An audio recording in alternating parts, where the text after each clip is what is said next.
Non, j'aime pas l'école. Moi, aucune école me fait rêver. J'en ai marre de l'école, franchement, j'en ai marre. Non, mais j'en ai marre d'aller tous les matins avoir le cul sur une chaise, à écouter un prof que je m'en fous. Enfin.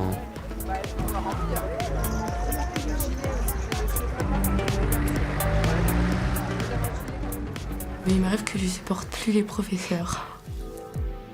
Je ressens de la haine envers eux. Même s'il n'y a pas de barreau ni rien, c'est comme une petite prison pour mineurs. Bah ouais, c'est pire qu'une prison. Ah bah ouais, on est assis en train d'écrire, en train d'écouter les profs. C'est une machine à trier les élèves. Non, c'est trop lourd.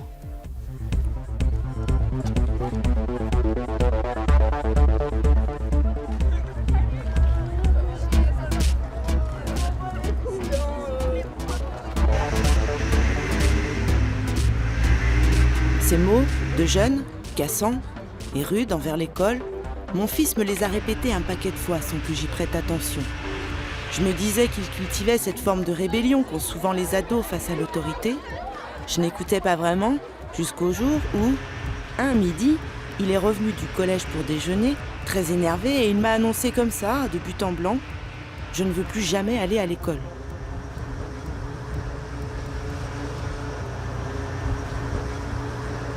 Dans mon enfance, j'étais content d'aller à l'école. C'était bien. En quatrième, j'ai fait un premier trimestre un peu désastreux. Puis je me suis dit que j'allais me rattraper pour le deuxième trimestre.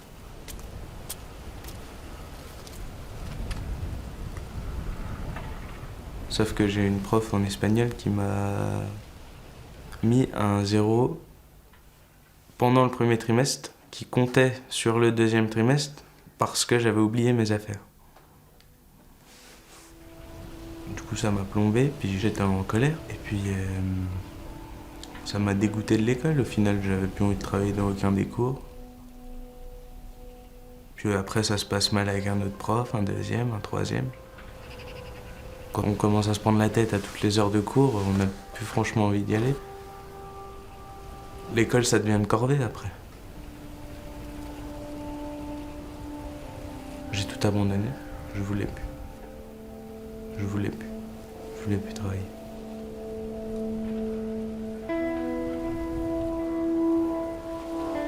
Arrêter l'école, à cause d'un malheureux 0, même injuste, c'est vrai, j'ai trouvé cela exagéré.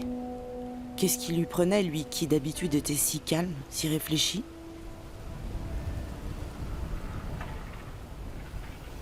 Là, faut se dire, si mon fils il est comme ça, c'est qu'il y a forcément quelque chose. Soit harcèlement, soit il se fait taper dessus, soit les profs, bah voilà, ils font des manières avec lui, soit il n'est pas respecté. De toute façon, un enfant, s'il veut plus aller à l'école, c'est forcément qu'il y a quelque chose. C'est pas parce que t'as plus envie de travailler. Il n'y a pas de fumée sans feu. Enfin, un enfant, il décroche pas sans raison et c'est tout. Il y a tout un tas de choses autour qui font que, mais on peut pas dire que le problème c'est l'enfant, quoi. C'est pas possible. Après, le petit, s'il veut plus aller à l'école, moi j'y ressens comme de la souffrance, quoi. Je n'ai pas pris le temps de discuter avec Raphaël parce que pour moi, l'important c'était qu'il retourne à l'école dès l'après-midi. Et ce n'a pas été simple. J'ai dû me fâcher. Et puis, un peu plus tard, en début d'après-midi, le collège m'a appelé pour me demander la raison de son absence. Là, j'ai flippé. J'ai d'abord pensé qu'il avait eu un accident en allant à l'école, et puis, je me suis dit qu'il avait volontairement séché les cours, alors j'ai quitté mon travail pour partir à sa recherche. Le collège m'a rappelé, une demi-heure plus tard. En fait, il était bien dans l'établissement, mais il n'était pas allé à son cours d'espagnol. Au début, je perdais mon sac, puis je loupais 45 minutes de cours pour retrouver mon sac, alors que je glandais. Excusez-moi. Ça te fait rire, Robin ? Ouais, c'est drôle. Il perd son sac pour louper des cours, il y a d'autres moyens.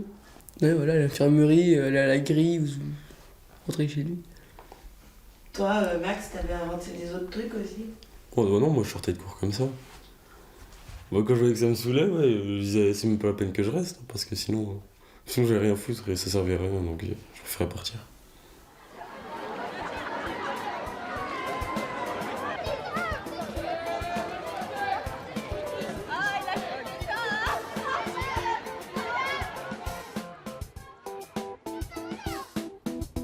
Je dis que j'ai mal quelque part, par exemple. Je vais à l'infirmerie et je vais en salle de repos pendant 1 heure entière. C'est dans le but de louper des contrôles que j'ai pas révisés ou d'éviter certains profs. Je loupais généralement les cours de français parce que ma prof de français au lycée général, c'était pas du tout ça. Elle était vraiment horrible. Vaut mieux qu'on n'aille pas en cours qu'on s'énerve, ça sert à rien. Mais généralement, quand on est énervé, on n'écoute rien aussi. Peut-être qu'on écoute, mais on retient rien. En fait, Raphaël s'absentait de certains cours depuis bien longtemps, mais il s'était arrangé pour que je ne sois pas au courant. Vous allez voir dans les salles T0, 2 et 3. C'est les salles de techno, là où il y a des ordis. Ils sont seulement là. Merci. Tu me rappelles ton nom de famille? Ma mère, au début, elle a eu du mal à l'accepter un peu, donc elle me forçait à y aller. Mais au fur et à mesure de l'année, je l'appelais pour pas aller en cours et des fois elle me disait oui, donc... Lo usamos para hacer. Lo bueno del plástico es que, lo malo del plástico es que, lo más importante del plástico es que, lo peor de usar mucho plástico es que. Pues, Daniel. Je me suis dit, je continue pour mes parents, pour leur faire plaisir, pour leur montrer que je suis quand même motivée, mais au fond de moi je pouvais plus, j'étais pas bien. J'allais à l'école, j'avais une boule au ventre. Donc j'ai arrêté l'école du jour au lendemain. Je suis partie de chez moi, j'ai tout quitté. Oui, bonjour madame, collège Bienvenue Martin à Auxerre. Je vous appelle parce que Mélissa n'est pas en cours ce matin. Arrêter l'école du jour au lendemain. D'accord, je vous écoute. Voilà. Raphaël en était presque là, à 14 ans. La vie scolaire m'appelait tous les jours pour signaler ses absences. Il fuyait l'école et je lui courais après. J'ai rencontré la principale de son collège qui m'a dit que les professeurs avaient tout essayé, mais qu'il avait décroché. Et en plus, maintenant, il était devenu pénible. Elle me renvoyait à mes responsabilités et tout ça avait l'air d'être de ma faute.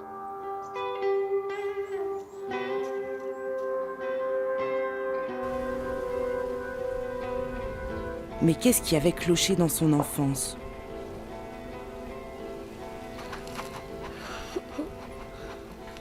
C'était arrivé si vite, la chute de ses notes, son indiscipline, qu'est-ce qui s'était passé ? Comment un gamin qui aime l'école et qui a de bons résultats scolaires peut décrocher ? Et qu'est-ce que ça veut dire d'abord, décrocher ? Bon, allez, va doucement, je te suis. On n'avait pas toujours eu une vie de famille paisible, était-ce à cause de ça ? Quand est-ce que ça avait commencé ? Une taille relativement petite qui représente... Qu'est-ce que j'avais loupé ? Oui, t'es un coquin.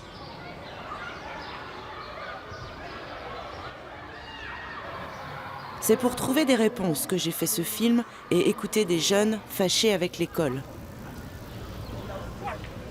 J'ai rencontré Bernard Gerde, qui a beaucoup creusé cette question du décrochage. Les problèmes de décrochage ne sont pas identiques partout. Du coup, les solutions ne sont pas les mêmes. On va regarder d'un peu près pourquoi les premiers de la classe du classement PISA sont les premiers de la classe. Juste les petits cheveux à cousin. Je ne me vois pas.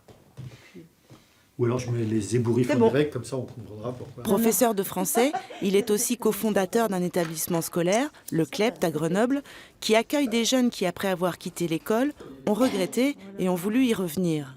Il connaît bien leurs problématiques.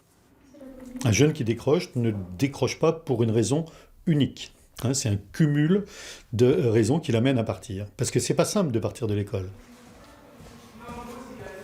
Certes, on peut s'intéresser, et on doit même sans doute s'intéresser, à ce qui, hors école, nourrit le décrochage, mais les élèves, quand vous les interrogez, eux, ils ne vous disent pas « j'ai décroché parce que mes parents ont déménagé »,« j'ai décroché parce que mes parents ont divorcé »,« j'ai décroché parce que j'ai été hospitalisé ». La plupart d'entre eux, je pourrais même dire tous, nous disent « j'ai décroché parce qu'à un moment, d'une manière absolument irréfutable, j'ai compris que je n'avais pas de place dans l'école pour réussir ».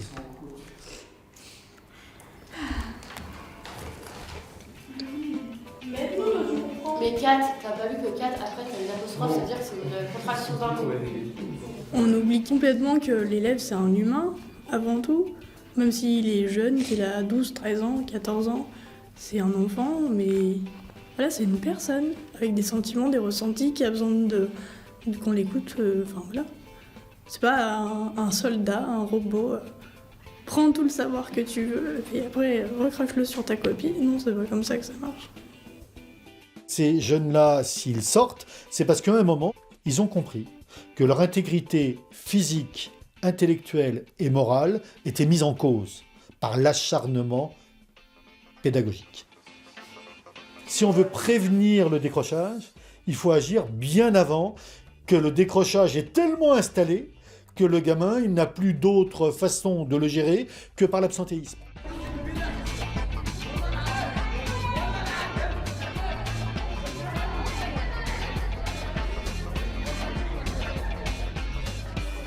En fait, je cherchais pourquoi j'étais là, en fait.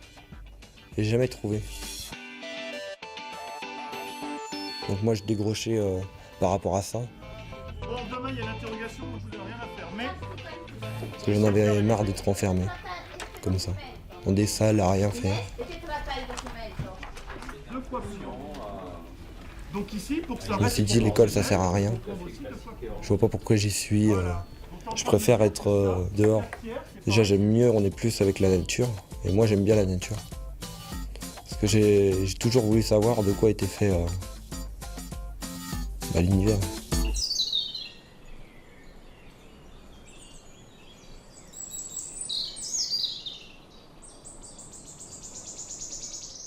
J'ai arrêté l'école parce que tout simplement j'ai été jugée, j'ai été humiliée et on m'a pas aidée dans les difficultés que j'avais. En fait, le professeur il se moque de nous en nous regardant bizarrement, en nous parlant méchamment, en s'intéressant pas à nous quoi. C'est vas-y, je te donne ton travail, tu te débrouilles en fait.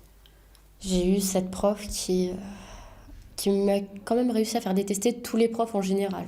Elle m'a dit que j'étais tellement conne que j'arriverais à rien dans la vie, que je finirais dans la rue.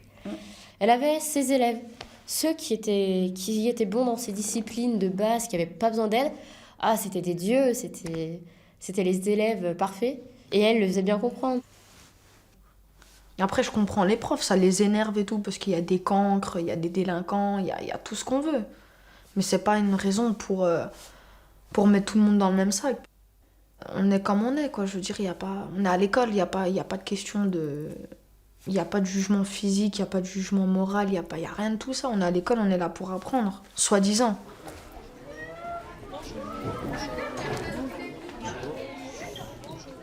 Beaucoup d'enseignants, s'ils étaient là au moment où les jeunes nous parlent, nous diraient qu'il ne faut pas prendre à la lettre tout ce qu'ils disent parce que ça ne s'est pas exactement passé comme ça. Hein. Le problème, c'est pas de savoir si leur subjectivité les amène à grossir, c'est que eux, ils l'ont vécu comme ça. Hein, et l'ayant vécu comme ça, à tort ou à raison, c'est ça qui les a amenés à partir. Pourquoi tu multiplies par 2 et par 7 là Pour mettre au même dénominateur. Donc pour multiplier deux fractions, il faut qu'elles soient au même dénominateur. Pas forcément. Pas forcément. Pourquoi tu mets au même dénominateur? T'as pas l'impression de compliquer un peu là? Je sais pas, mais c'est pour détailler. Pour détailler? Oui. Zacharia, c'est n'importe quoi. Si tu veux détailler, tu me détailles tes calculs. Comment t'obtiens ton 15? Faisant 3 x 5. Eh bah t'écris 3 x 5. Toi tu sais. Sur, comment t'obtiens ton 14? Voilà. Et maintenant, t'écris proprement. Le égal, il est au niveau du trait. Je sais qu'ici, au Collège Bienvenue Martha, vous menez des actions pour le décrochage scolaire depuis longtemps. Mais vous faites comment, vous, dans votre position de professeur, tous les jours? En fait, moi, j'essaye vraiment, pas forcément de valoriser l'élève, mais surtout de ne pas le dévaloriser, quoi. Si vous voulez, moi, je suis donc prof de maths. Si l'élève n'aime pas les maths ou n'est pas bon en maths, c'est pas grave, quoi. J'essaie vraiment de dédramatiser les choses.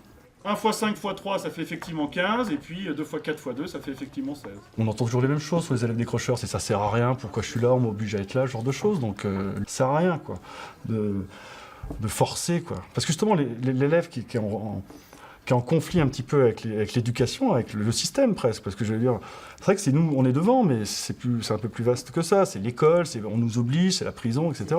Donc faut pas aller dans ce sens-là, quoi. Ouais, mais j'en ai marre de l'école, franchement, j'en ai marre. T'en as marre de quoi, Maxime? Je sais pas, enfin, ça peut venir de tout en fait. Il suffit d'un petit truc et ça va me décourager. Il suffit qu'un prof commence à me faire une petite réflexion et ça y est, je vais plus rien faire. Pourquoi t'es susceptible ou Bah, je sais pas, j'aime bien faire les choses et du coup, dès qu'on me dit quelque chose, ça me vexe.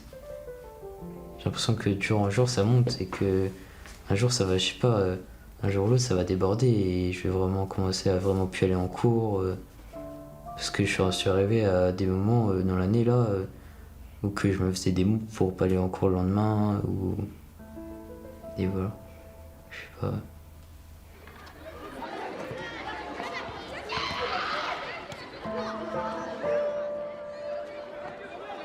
On parle beaucoup des décrocheurs, mais avec la terminaison de ce mot, on a l'idée du processus qui est en train de se faire quand même. Ce sont les décrocheurs, ils sont en train de décrocher. On sait très bien qu'un élève qui, à un moment donné, est en difficulté, à un moment donné, il ne sait plus ce qu'est être élève. Mais quand on dit on ne sait plus, c'est-à-dire que faire ses devoirs, apporter ses affaires, on va se rendre compte que ce sont des élèves qui, parfois, n'ont rien dans leur sac. Et je pense que si on veut s'adresser à tous les élèves de la même façon, ça ne marche pas. On passe à côté. Et c'est un peu le défi auquel on est confrontés, nous, enseignants. C'est ça, c'est être capable de voir plus loin que cet élève qui est assis en face de nous, d'y voir une personne.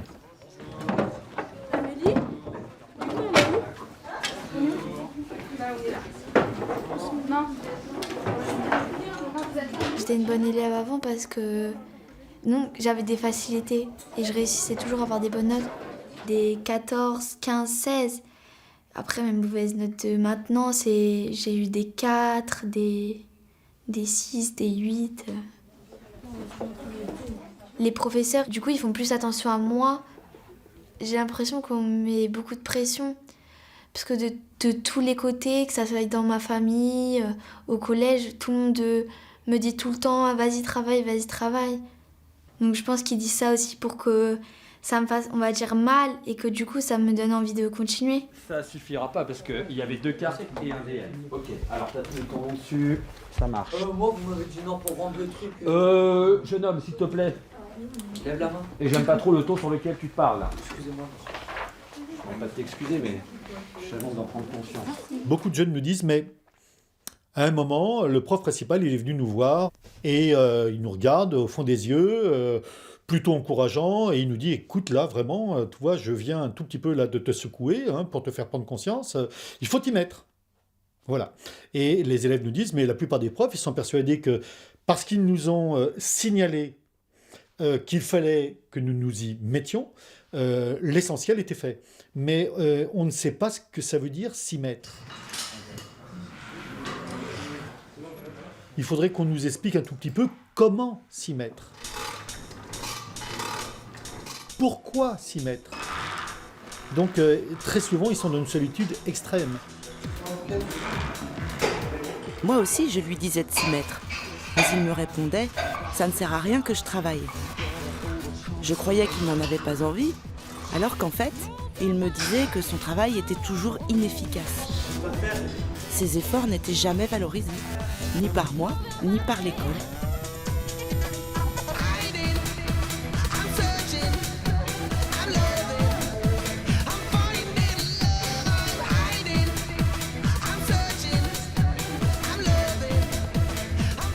Il y en a qui s'amusent, des profs qui s'amusent à mettre des notes comme ça. Hein.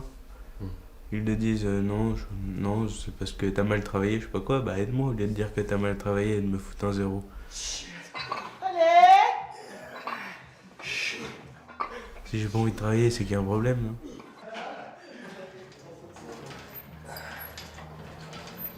Parfois, on dit à ses élèves, t'as pas appris ta leçon. Ou alors, t'as pas assez appris ta leçon. Apprenez votre leçon, ça veut tout dire et rien dire. Et il y a des gamins qui sortent de l'école primaire en sachant le faire, et il y a des gamins qui se savent pas. Et je pense que c'est à nous de prendre le temps de dire voilà ce que moi j'entends par là. Ça c'est par cœur, ça c'est pas par cœur, ça sert à rien. Souvent, on a une image de l'élève qui arrive, c'est-à-dire qu'on imagine qu'il sait déjà à peu près tout faire, en fait. Est-ce qu'un élève sait ranger son sac le soir? On a l'impression que c'est quelque chose d'évident. Tiens, demain, on va faire de la géométrie. Il aurait peut-être fallu que je dise, il faut amener votre règle. Et quand l'élève arrive, je suis venu sans matériel, je t'avais dit qu'on faisait de la géométrie. Vous voyez, c'est des choses, mais il faut en avoir juste conscience pour ne pas avoir une mauvaise réaction. Il faut essayer d'avoir un petit peu de mémoire, se rappeler comment nous on était. De nord-est à nord au sud-est. Ouais, c'est ça, dans la partie est ou orientale de l'Empire ottoman. Vous avez dit qu'elle était dans la partie, qu'ils étaient souvent placés dans les frontières. Alors, non, mais il y a des frontières ici, mais en général, c'est pas... Au résultat, les bulletins scolaires d'un décrocheur, pour un parent, ça met une claque tous les trimestres. Anglais. Raphaël n'a même pas ses affaires. Sciences et vie de la Terre. L'ensemble est insuffisant ce trimestre. Raphaël doit se mettre sérieusement au travail.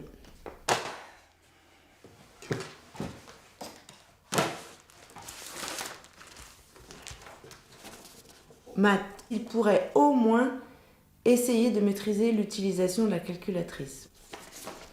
Je suis déçue par son attitude.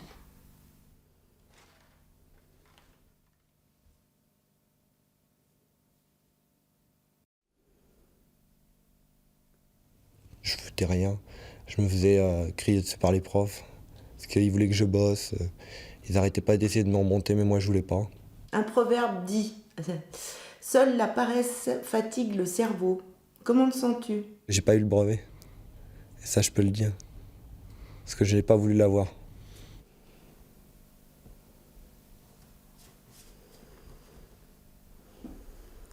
Au lieu de filmer, tu veux pas venir m'aider? C'est quoi? Les suites. Ah ben voilà. Donc U1, ça ferait 1, U2. On se méprend complètement et du coup, on va mal aider les jeunes. Si on part d'un présupposé qui est qu'un décrocheur, c'est une grosse feignasse. Voilà, pas du tout. Ça, c'est une représentation erronée. Les jeunes, ils ont envie de réussir à l'école.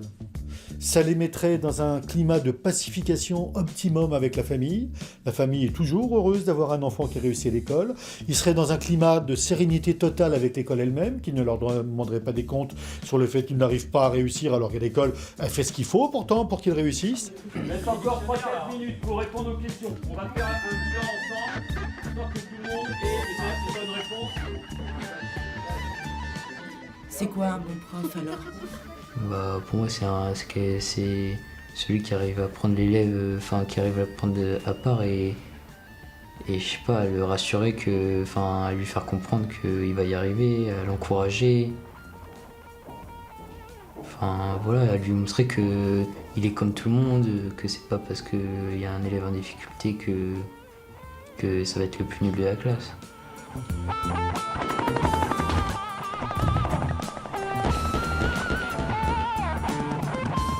Bernard, on peut dire qu'il y a un profil type de décrocheur?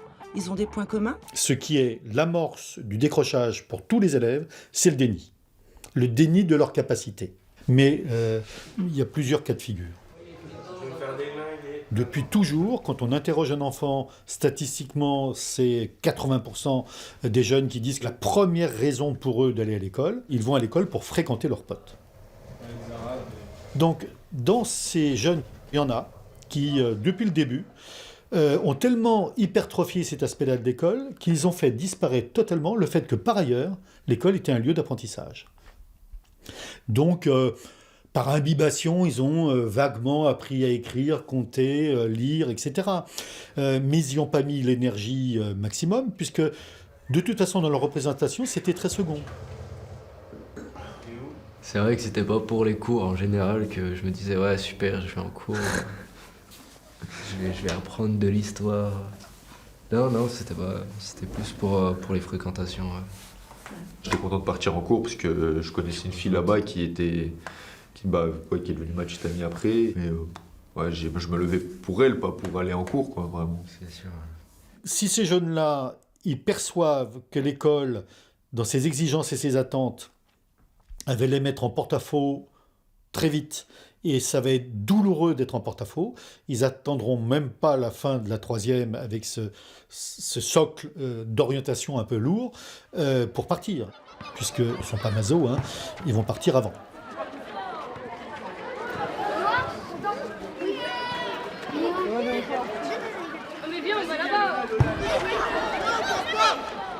Ensuite, il y a une autre catégorie d'élèves qui sont des élèves qui ont travaillé.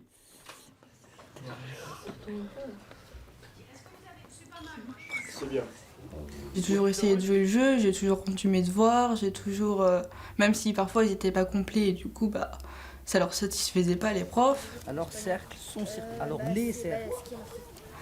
Mais sinon, j'ai toujours essayé de rester dans le cadre de la scolarité, même si c'était pas toujours facile. Mais pourquoi tu penses que j'ai fait? Mais mes devoirs, je les rendais. Ou du moins, j'essayais de les faire.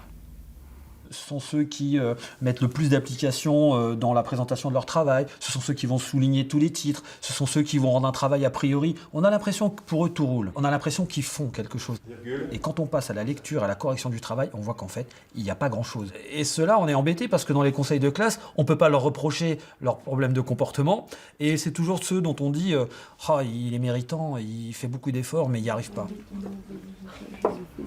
Ah oui, ça c'est déjà pas même pas c'est creusé, machallah, la solidarité. Quelle décision est prise par le gouvernement turc envers tous les Arméniens de l'Empire? Donc il est dans ce que nous appelons le remplissage des copies. Et on connaît tous l'élève qui a peur de la page blanche, qui écrit mais à peu près n'importe quoi, mais du moment qu'il a écrit quelque chose, il a l'impression que le poids d'encre sur sa copie légitime encore son statut d'élève. Oui, je pense que le problème il venait de moi, mais aussi des profs, parce que je pense que comme j'étais timide, ils faisaient pas forcément attention à moi. Je me rappelle, un prof il m'avait dit que j'étais une plante verte au fond de la salle. Donc bon, là, on arrête de travailler à partir de ce moment-là. Ils vont finir par se décourager et puis par nourrir le monstre. Ben oui, j'y arriverai pas, quoi. C'est clair, ils sont en train de renoncer, je renonce moi-même, je suis pas fait pour l'école n'est pas faite pour moi. Vous parlez de vos difficultés à vos professeurs? Non, moi j'ai jamais parlé à aucun prof. Parce que pour moi ça me sert à rien.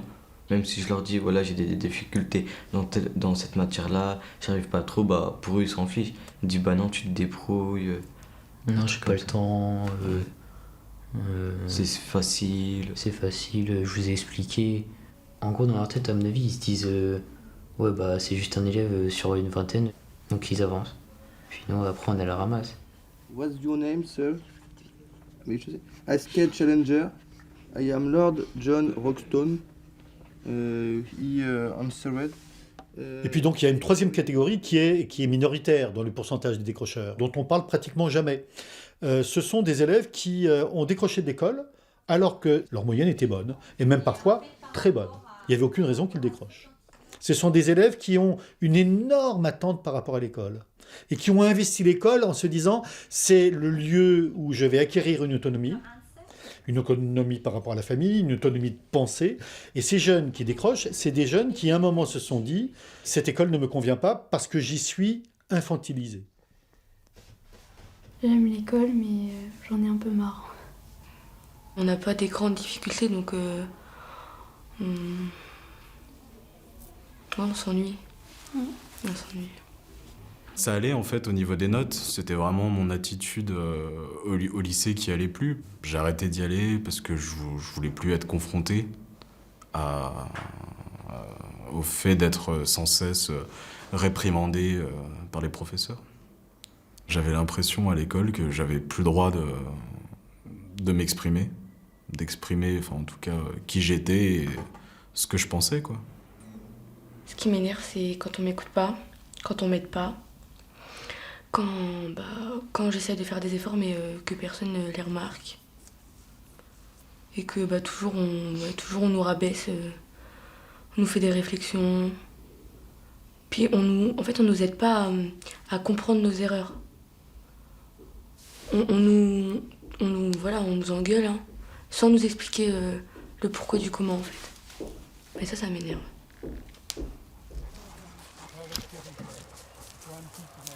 C'est ce que j'ai mais j'essaie de me mettre comme il faut.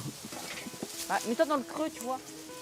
Durant sa troisième, Raphaël est entré dans une sorte de phase de rébellion. Il a commencé à être très indiscipliné, mais à l'école seulement, car à la maison, il était bien comme d'habitude.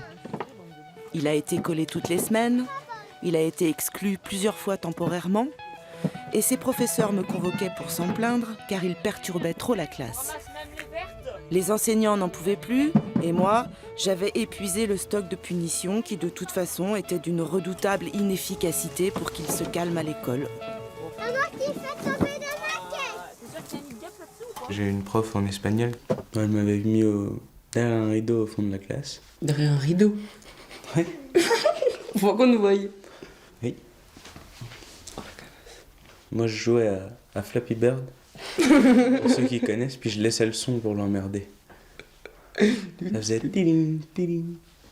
Elle pétait des câbles, puis c'était marrant. Je me souviens de certains pions avec qui ça passait pas du tout, même un notamment avec qui je me suis battu. Ça a commencé de lui, il m'a attrapé dans les couloirs, parce que un petit arrogant qui fait un peu ce qu'il veut, je pense que ça ne devait pas lui plaire. Il m'a attrapé contre le mur et tout, du coup je me suis pas laissé faire. C'est même pas que je suis violent, mais c'est que voilà, enfin, pour moi le système éducatif c'était l'ennemi quoi. Moi j'étais à l'école parce que j'étais obligé d'y être. Mes parents m'ont dit ouais c'est obligatoire. Après là-bas il y a rien qui m'empêche de me rebeller quoi. Moi je sais qu'à la fin c'était plus un jeu qu'une punition quoi. On s'amusait tous à se faire virer. Tu peux me regarder s'il te plaît? C'est quoi le problème? Vu ce qu'il a marqué sur le rapport de Non, vu ce que t'as fait. Vu ce que tu as fait. Non, mais vu ce que t'as fait, c'est normal qu'il fait un rapport. C'est quoi que tu cherches là? C'est quoi le projet? C'est quoi l'idée? Et que on je sais pas. se met pas en maladie pour ça quoi. C'est parce que t'avais envie de lui jeter et t'avais envie de te venger. Taper dans sa porte, oui, avec le pied, oui, j'avais envie de me venger. Mais dessus, c'est pas moi qui a marqué les trucs. Ah, mais dessus, il n'y a pas marqué, mais c'est juste les gestes que tu as fait avant, entre donner des coups de pied dans la porte et puis après jeter la feuille comme ça. C'est un manque de respect total, quoi. Et le prochain coup que ça arrive dans sa salle, et c'est peut-être pas toi, c'est toi qui vas prendre, c'est sûr. Je change rien sur. Alors que t'auras rien fait sur ce coup. Tu l'embêtes exprès, tu vas toquer à sa porte alors que t'as rien à faire là-bas. Comment tu veux qu'il ait confiance en toi? Tu vas avoir une grosse sanction là. Là, tout de suite? Bah, tu vas avoir une sanction prochainement, ça c'est sûr. Et tu le sais, ça sera entièrement mérité. On discute trop souvent avec toi. Il y a ceux qui quittent l'école à bas bruit, très très discrètement, et ça surprend beaucoup de monde. Et puis ceux qui ne surprennent personne, puisque quand ils sont dans l'école, ils s'y font plus qu'entendre. Hein. Ils y sont sonores, ils y sont revendicatifs, ils y sont agressifs. Et beaucoup de professionnels à l'école, quand ces jeunes-là décident de partir, sont pas malheureux de devoir partir. Je me suis fait exclure fin 4e d'un établissement pour mon comportement. Quand je suis arrivé au collège, j'étais petit, donc on s'est beaucoup moqué de moi sur ma taille. Donc pour me faire, pour qu'on oublie ma taille, j'ai beaucoup fait des bêtises en cours, me suis fait coller pour faire rire les autres et qu'ils deviennent mes copains. Je voulais arrêter parce qu'après c'était trop dur pour moi, parce que tous les profs me voyaient comme un élève désagréable. Même quand je voulais changer de comportement, pour eux ils avaient une image derrière de moi que j'étais insupportable. Il te parlait comme ça, tiens, il te regardait, il te faisait tiens, va au tableau. Moi je le regardais, je disais non, je vais pas au tableau. Non mais il y a plus de respect, enfin il y a le minimum, c'est pas genre il te regarde, tiens toi tu vas au tableau. Déjà le toi comme ça, je suis pas quelqu'un, je suis pas voilà, je suis quand même une être humain, respecte-moi quoi. Et depuis ce jour-là, je respectais plus personne. S'il n'y a pas de respect, je respecte pas. D'être celui qui ose être en rupture de « ben non, je me laisse pas faire par l'école hein, », qui ose être en rupture, dire un non fort et quasiment belliqueux. Cette admiration que ça peut provoquer chez certains de ses pairs, qui trouvent qu'il est formidable, qu'il est courageux, qu'il est audacieux, que c'est presque un exploit qu'il est en train d'accomplir, ça reconstruit d'une certaine manière une image de moi qui était quand même pas mal entamée. Les profs, ils ont jamais tort. T'as beau dire ce que tu veux, ils n'auront jamais tort. Ils ont tout vu, tout entendu, tout fait. Il y a une loi qui a été votée, c'est le droit d'expression. Parce que nous, on n'a pas le droit à l'école. On n'a pas le droit. On n'a pas le droit d'exprimer ce qu'on pense. On n'a pas le droit de dire ce qu'on a à dire. Ça énerve aussi. Si tu réponds et que ça les énerve, ils t'envoient au bureau de la principale, hein. Ou de la proviseure. Ils s'emmerdent pas, hein, dès qu'ils se sentent sur la sellette. Un peu comme ça. Ils te jartent, puis ils sont débarrassés. Donc toi, t'as décroché, donc ça veut dire que t'as eu que des brels? T'as pas eu de gens qui t'ont reconnu? Ah si, mais pas assez. Pas assez. Ils ont plus de respect envers nous. Ils demandent à ce qu'on les respecte et puis eux, ils ont pas de respect. Ah oui. Le mot respect, je sais pas si mes enseignants avant, ils étaient respectueux vis-à-vis de moi. Hein. Si, ouais. Ah. Tous les profs nous vous voyaient. Puis attends, on disait, va au coin. On va au coin, moi je m'ai mis au coin. Bah, moi, on m'a mis au coin. Des fois, il y avait tellement des cons qu'on pensait vraiment qu'ils étaient pas respectables, mais c'était pas possible, quoi. C'est pas la même époque. On était conditionnés, quoi. On était formatés. Ah oui, je pense qu'on était formatés. Mais en même temps, on était contents de l'être. Tu vois, c'était... Bon, ça, on n'était pas forcément contents, mais ça ne nous posait aucun problème. Aucun problème. Tu n'es pas souple, tu es donc entier. Quand il y a les profs, plus la famille, les amis qui nous tombent dessus en disant c'est toi qui n'as rien compris, on se pose la question de savoir si oui, effectivement, c'est nous qui ne sommes pas bien dans notre tête ou si c'est les autres qui sont vraiment que des moutons et on se pose la question de est-ce qu'on devrait peut-être pas se ranger dans le rang et suivre un peu le troupeau. Bah, je pense que les autres, c'est pas qu'ils pensent pas à penser. C'est qu'en fait, ils ont même pas conscience qu'ils ont la possibilité de le faire. C'est vrai. Mais ça rejoint la maturité. On se pose des questions sur nous-mêmes. Je sais pas comment dire. Je veux pas que ça fasse... Vas-y, puis si ça va pas ce que tu veux aller. En fait, je me suis toujours dit que tu sais ce que t'es, tu sais ce que tu fais, tu sais ce que tu vaux. Et bah même, tant pis si tout le monde va à droite et que tu vas à gauche, bah c'est pas grave, ça n'empêche pas que t'es une personne et t'es pas une mauvaise personne. Et... Je sais pas, peut-être que certaines personnes sont plus sensibles à des choses comme l'injustice, aux interdictions, aux punitions. Peut-être que tout ça, pour certaines personnes, c'est ressenti de manière un peu plus forte et que, du coup, ça fait plus mal et ça met en colère.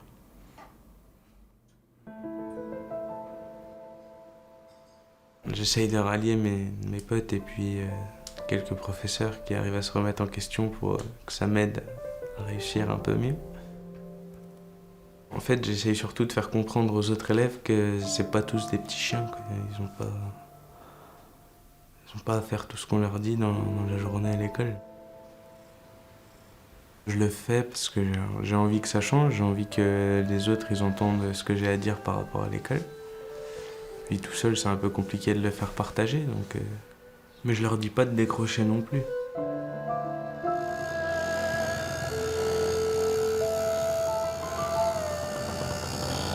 Et le bulletin du 3e trimestre est arrivé. Français 9, technologie 4, histoire géo 5,5, espagnol 1, maths 2, physique-chimie 1. Et même plus de notes en arts plastiques, ni en anglais, ni en musique, où il avait échappé à tous les contrôles. On a enlevé les notes, ça sert à rien. Juste qui coche ce qu'on arrive Pour moi, tu vas à l'école jusqu'à ce que tu saches, quoi. Tu veux pas faire 3 ans, si tu peux faire ça en 2 ans, ce que les autres font en 3 ans, tu fais en 2 ans. S'il faut le faire en 5 ans, il y en a qui le font en 5 ans, puis c'est tout. Les notes, pour moi, ça sert à rien. Parce que, en fait, ça nous met plus la pression. Ça nous force à apprendre des trucs par cœur. Alors que dans la vie, un patron, il va pas nous dire « ouais, t'apprends ça par cœur, quoi ». Faut avoir 20 sur 20, 19 sur 20, 18 sur 20, on n'est pas là pour... Parce qu'en fait, après, les notes, c'est pareil, ça fait des conflits entre les élèves. Ah, toi, t'as eu une note comme ça, t'es nul. Ah, toi, t'as eu ça, t'es nul. Ah, toi, t'es le meilleur de la classe, t'es le premier de la classe. C'est vrai que ça fait un choc la première fois qu'on nous dit bon, faut arrêter de noter, quoi. Mais après, donc avec l'expérience aussi, puisque nous, on le fait depuis 2 ans, on s'aperçoit que finalement, voilà, ça change pas grand-chose. On arrive quand même à savoir quel élève a réussi, n'a pas réussi. Ce qu'on nous demande, c'est pas de noter les élèves, c'est de les évaluer. Donc les évaluer, c'est quoi? C'est d'être capable de dire à tel moment, voilà ce que tu peux faire. Voilà ou aux parents, voilà ce que votre enfant sait faire et ce qu'il ne sait pas faire. Vous donnez un 12 aux parents. Qu'est-ce qu'ils en savent qu'il sait faire ou pas faire? Donc les parents en ont besoin, oui, les élèves en ont besoin, un certain nombre d'entre eux, oui, parce que c'est un repère culturel. La note, on ne peut pas s'en débarrasser comme ça. Mais quand on analyse ce qu'il y a derrière une note, on voit qu'il n'y a pas grand-chose. On veut nous faire croire que c'est scientifique parce que c'est un nombre. Mais c'est faux. C'est faux. Quelle différence entre 8 et 11 ? Quelle différence entre 10 et 12 ? On se plaint que les élèves vont développer des stratégies pour être toujours à la moyenne. Pourquoi ? Parce qu'on leur a dit depuis toujours, essaye au moins d'arriver à la moyenne. Et en termes d'apprentissage, qu'est-ce que ça veut dire derrière ? Qu'est-ce qu'il a manqué ? Est-ce que dans ce texte où il a eu 10 sur 20, est-ce que parmi les questions qu'on lui demandait, qu'on lui posait, est-ce que c'était pas simplement de quoi parle ce texte ? Alors le gamin regarde le titre du document et dans le titre il y a l'idée, donc il reprend le titre. Qui est l'auteur ? Donc le nom de l'auteur est en dessous. Il va reprendre ça. Donc par exemple, il va peut-être avoir 10 points sur des questions de ce type. Et par contre, dès qu'on attaque la compréhension, là il se passe rien. Et c'est là où le gamin il est en difficulté, et c'est là où nous on ne prend pas en charge. Et c'est là où ça va être préjudiciable. Mais il a 10. Donc ça veut dire quoi ? Ça veut dire qu'il y arrive à moitié ? Non, ça veut dire qu'il va exécuter les tâches basiques. Et que ça veut dire que ce gamin-là, quand il va sortir de chez nous, il ne saura faire que des tâches basiques. Et que lui va être en difficulté plus tard pour s'insérer dans la société. Il est où, Mathieu ? Il est vers les pommes avec Thierry.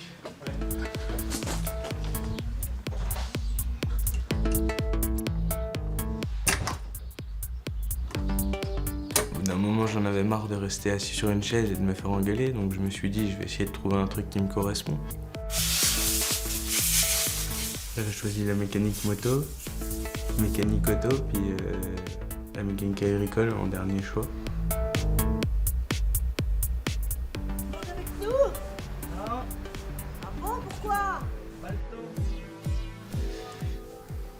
Mais pour que ça corresponde, il faut qu'on soit bon quand même alors. C'est même pas une vraie personne qui juge si on mérite d'aller dans cette filière. Il y a un logiciel qui s'appelle Felnet qui trie les élèves. En fait, on rentre les notes dans l'ordinateur et puis c'est l'ordinateur qui décide si on peut rentrer dans cette filière ou pas.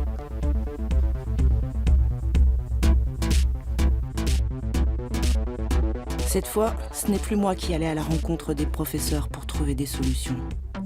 Parce que j'étais directement convoquée par la principale. Bonjour madame. Bonjour. Merci. Avec des bulletins aussi désastreux, sans son brevet, l'orientation de Raphaël à la fin de sa 3e était sérieusement compliquée, même pour un CAP mécanique. Au moment de la phase d'orientation en fin de 3e, quand on arrive à être confronté au principe de réalité, les parents sont en état de choc. Un élève qui a de mauvais résultats a peu de chances d'obtenir son premier vœu si, au préalable, l'établissement scolaire, le professeur principal et l'équipe de direction n'a pas travaillé pour lui permettre de l'obtenir.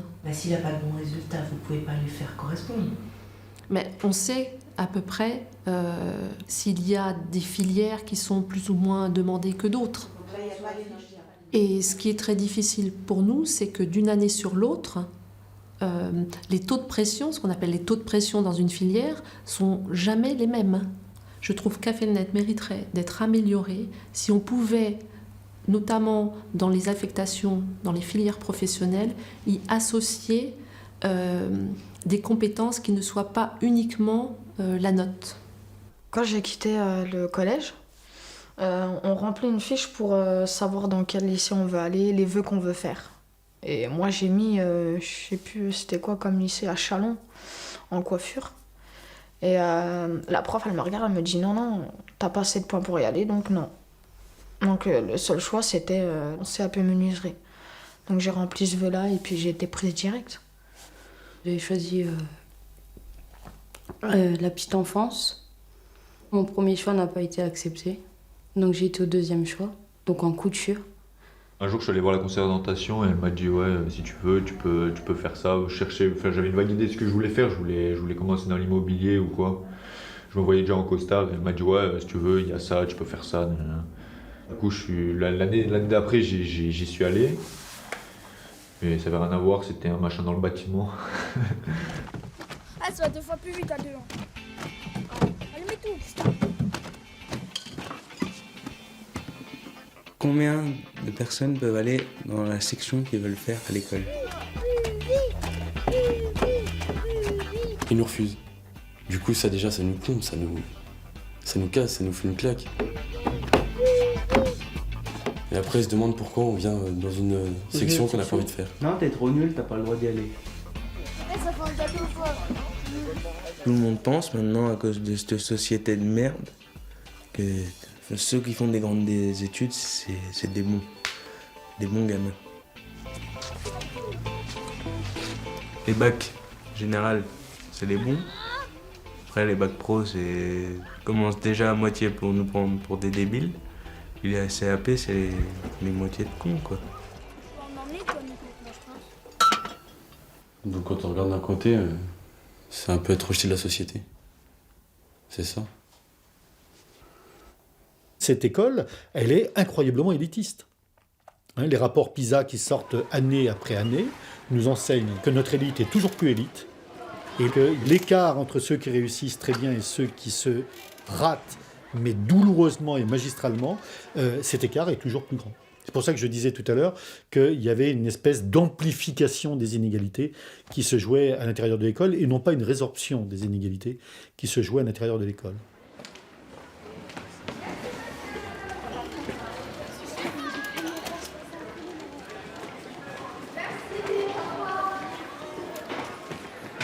Aujourd'hui, je galère. Niveau pour trouver du travail, j'ai pas de diplôme. Donc, en fait, quand je fais des CV, ils prennent ceux qui ont des diplômes et après, ceux qui n'ont pas de diplôme, c'est mort. Alors, tu vises quoi comme travail là? Là, le Leclerc. Ranger des fruits, pas besoin de diplôme. J'ai quitté l'école et j'ai aussi quitté ma famille. Et quand je suis partie, j'étais bien, j'étais heureuse et au bout d'un moment, je me suis sentie seule, quoi. J'avais plus d'assurance, j'avais aucun moyen de locomotion, j'avais aucun moyen de rentrer chez moi quand même. Mes parents m'ont demandé de venir pour Noël et c'est à ce moment-là que j'ai décidé de rester là chez moi parce que c'est là que je me sentais en sécurité et je voyais que mes parents ils avaient compris ma douleur, quoi. Malgré que j'ai besoin d'eux, je veux prendre ma vie en main et je vais montrer que j'ai pas besoin de l'école forcément pour y arriver. Voilà.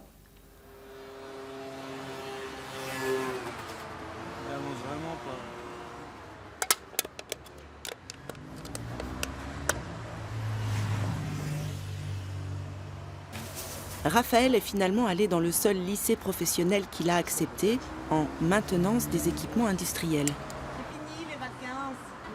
Ça me fait chier.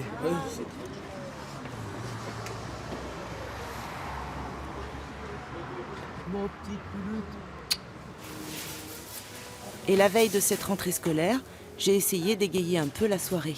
Bonne app, fais gaffe, c'est chaud. Hein. Donc petit 5, l'objectif. Après, regardez, on avait vu un deuxième... Kylian a trouvé sa voie, en filière horticole. Et Loïc aussi. Un jour, j'ai compris qu'en fait, j'avais trouvé ce que je voulais faire. Parce que directement, je me suis senti là où je voulais être. Parce qu'on est dehors, j'aime bien la nature, j'aime bien découvrir les arbres, savoir comment on les cultive, quand ils faisaient leurs fruits. Maintenant, j'ai plus qu'à continuer pour avoir le bac, encore une année, et après, partir sur 2 ans de BTS. Un jour, mon père, il m'a dit si tu veux pas aller à l'école, je vais te trouver un travail. Et le soir, il est rentré, il m'a dit voilà, je t'ai trouvé un travail, tu vas porter des cagettes. Et du coup, je me suis dit, j'aspirais à mieux quand même. Et au final, ma mère, elle s'est renseignée un peu et on a trouvé le CLEPT. Avec Loris et Alexis, il y a aussi Lucas, Rebecca, Lynn-Rose et Laurine, et ils ont tous repris la route du bac.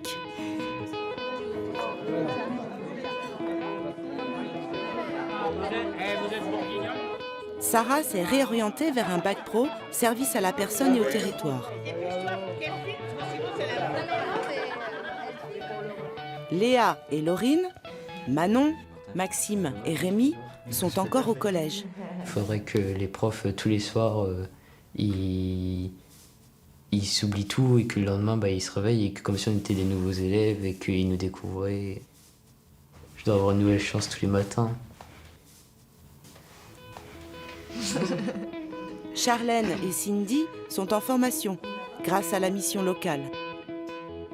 Raphaël s'est lié d'amitié avec Maxime, le révolté, et Robin, qui lui n'a jamais eu de difficultés à l'école mais qui les comprend bien et qui les aide à s'accrocher. Mais l'école lui a laissé un goût amer, impossible à passer. Au bout d'un moment, on se dit qu'il n'y a rien à faire, que c'est mal foutu leur machin et qu'il faut faire un minimum pour que ça aille. Et voilà. J'essaie d'avoir 10, quoi. Ce qu'ils appellent la moyenne. J'ai raccroché pour réussir à avoir un petit diplôme pour pouvoir faire quelque chose de ma vie quand même. Faut prendre sur soi. Et moi, quand il me dit ça, je me dis que tout n'est pas encore gagné.